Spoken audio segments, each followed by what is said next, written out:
Petualangan listrik dinamis.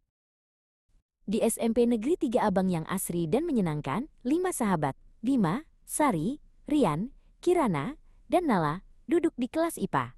Hari itu, mereka sangat bersemangat karena Pak Suryasa, guru IPA mereka yang tampan dan baik hati, akan memulai pelajaran baru. Pak Suryasa tersenyum hangat, membuat suasana kelas terasa nyaman.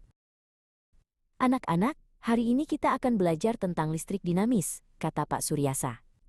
Ada yang tahu apa itu? Sari mengangkat tangannya dengan cepat. Pak Suryasa menjelaskan bahwa listrik dinamis adalah listrik yang bergerak atau mengalir dalam suatu rangkaian, biasa disebut arus listrik.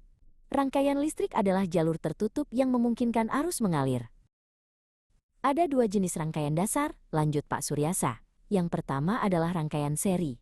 Di sini, komponen listrik disusun secara berurutan, hanya ada satu jalur aliran. Rian dan Kirana berbisik-bisik, membayangkan bagaimana bentuknya. Pak Suryasa memberikan contoh sederhana, lampu senter. Pak Suryasa menjelaskan lebih dalam tentang rangkaian seri. Kuat arus di setiap titik sama besar. Tapi, tegangan totalnya adalah jumlah dari setiap tegangan. Dan hambatan totalnya juga merupakan jumlah dari semua hambatan. Nala mencatat semua rumus dengan teliti di buku catatannya.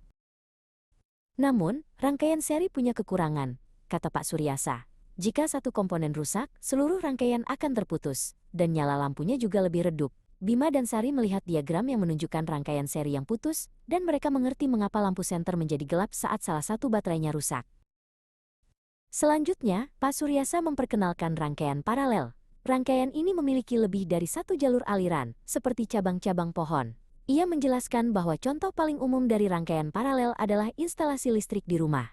Rian mengangguk-angguk, teringat kabel-kabel di rumahnya. Pada rangkaian paralel, tegangan di setiap cabang sama besar, jelas Pak Suryasa. Tetapi arus totalnya adalah jumlah dari arus di setiap cabang. Ia juga menunjukkan rumus hambatan total yang sedikit berbeda. Kirana dan Nala membandingkan rumus di buku mereka, mencoba memahaminya. Kelebihan rangkaian paralel adalah jika satu komponen rusak, yang lain tetap berfungsi, kata Pak Suryasa. Dan nyala lampunya lebih terang. Bima dan Kirana tersenyum gembira saat melihat model rangkaian paralel yang tetap menyala, meskipun satu bohlamnya dilepas.